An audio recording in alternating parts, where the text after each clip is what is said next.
Reading this tweet gave me serious pause trying to understand how comparing a Crunchyroll subscription to a Netflix one was meant to be a defense of Crunchyroll. And then it dawned on me, Canepa and I must have completely different ideas of what we want from the anime industry. After all, I can't stand Netflix. I hate all of their original programming, I hate the way they handle their anime releases, I hate their weird-ass indexing system, I hate the vast majority of their selection. Considering that in the couple of months I had a subscription recently, all I used it for was to watch 5 or 6 episodes of Little Witch Academia, it legitimately would have served me better as a consumer to have just dumped that $10 a month into Trigger's Patreon and torrented the show. But Netflix is just a small piece of a much larger puzzle, building the image of an anime industry which I simply have no interest in participating in. And don't get me wrong, it's not because I don't like anime. On the contrary, most of what I like is anime. I don't watch live action TV, I don't watch Western cartoons, I don't go to the movies, and I don't watch original internet programming outside of YouTube. I just don't like most anime. And neither do you, most likely. I mean, I sincerely doubt there's more than a handful of people who watch all of the 60 or so new shows which get released each season, and the group who enjoys all of them must be even smaller. But that's okay because anime isn't made for everyone. After all, if you were just trying to make something which appealed to as many people as possible, you'd probably make a superhero movie or something. And even then, it wouldn't appeal to literally everyone. This isn't to suggest that there's not a full range of anime with different intended audience sizes, from blockbuster crowd pleasers like Attack on Titan and My Hero Academia to hyper-limited fetish appeal in shows like Senjushi and One Room. But no matter how broadly appealing a series might be, it's always going to be limited to the audience of people who resonate with anime specifically. And that ain't everyone, nor is there any reason it has to be. Yes, Netflix is able to fund lots of original programming because they've got so much money from their subscription service. But Netflix has all that money because their platform appeals to almost everyone. Crunchyroll will never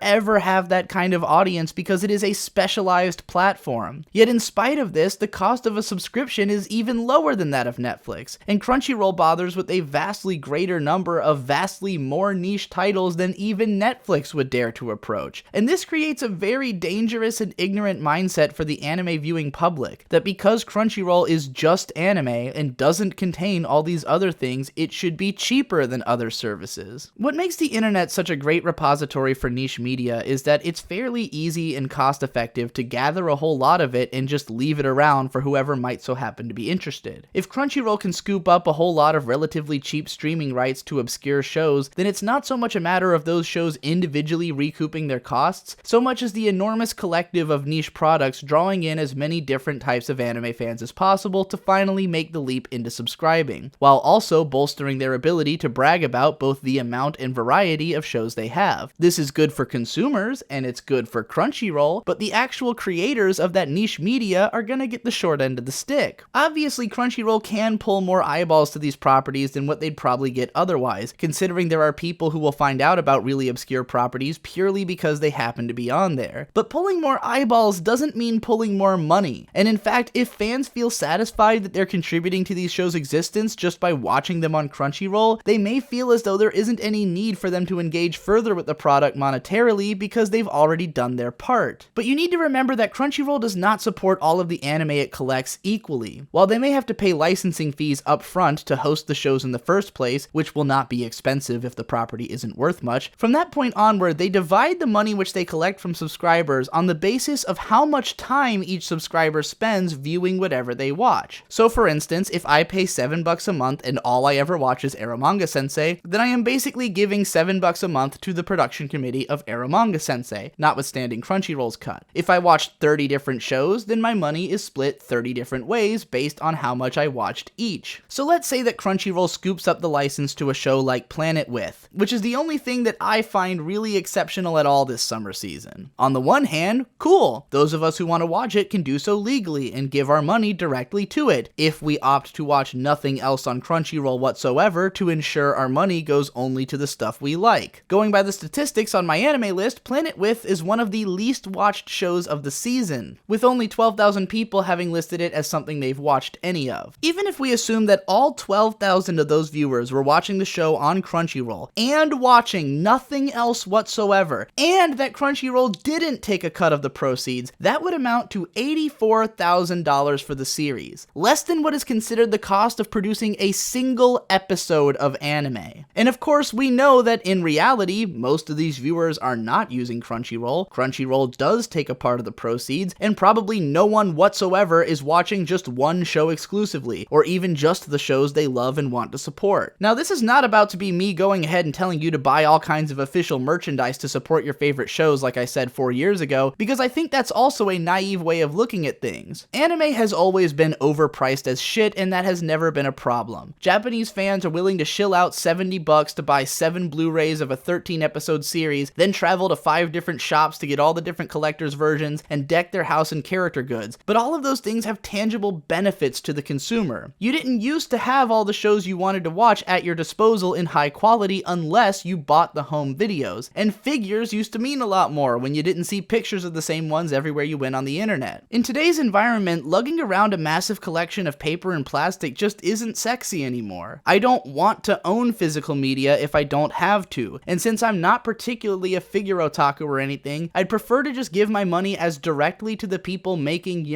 anime as I possibly can. And that should be easy to do, because in the modern age, there's a lot more things which you can offer to an audience than physical media. You can offer narrative and involvement. Speaking personally, my entire career has been operating off of Patreon fan donations since 2013. I was the first one to publicly present the idea that Studio Trigger should start a Patreon, and my friend Econ was a part of getting Tatsun onto a 4chan thread where this was proposed to him, and he decided to work on getting it actualized. As of a few months ago, it finally was. People in the Crunchyroll camp have constantly decried this as a largely meaningless gesture which won't have an impact on anime productions. Those people are absolute morons. Of course it has an effect, because now I can cancel my Crunchyroll subscription and give that money, and more, to the only studio actually producing content which I want to see. I can pull my money out of the cesspool of half-baked bullshit perpetuated by the industry and put it into something I actually care about. If they make a show I really love, maybe I'll make some one-time donations of a few $100 just to show my appreciation. And that money won't be filtered through any of the other products or companies which I don't care about or want to support. It will go straight to the entity which I trust to create something I would enjoy, because I'm a much bigger fan of Trigger than I am of anime. When someone tells you that your small donation to Crunchyroll will contribute to the whole of promoting the anime industry, ask yourself, do I care about the anime industry? Or do I care about the anime I actually like? And if the answer is the latter, then contribute to those shows in a more meaningful way. No individual series is going to survive on $7 a month from each of its fans unless it has hundreds of thousands of fans. And if the shows you like fall into that category, then good for you. But if you care about niche titles first and foremost, don't let these corporate shills bully you into thinking you have to pay for their products to support them. You don't, and you shouldn't. Put your money where your heart is and put as much of it as you can, because if you can't prove to the artists you love that their work has a right to exist, then no one else is going to do it for you. On that note, thank you. See you tomorrow.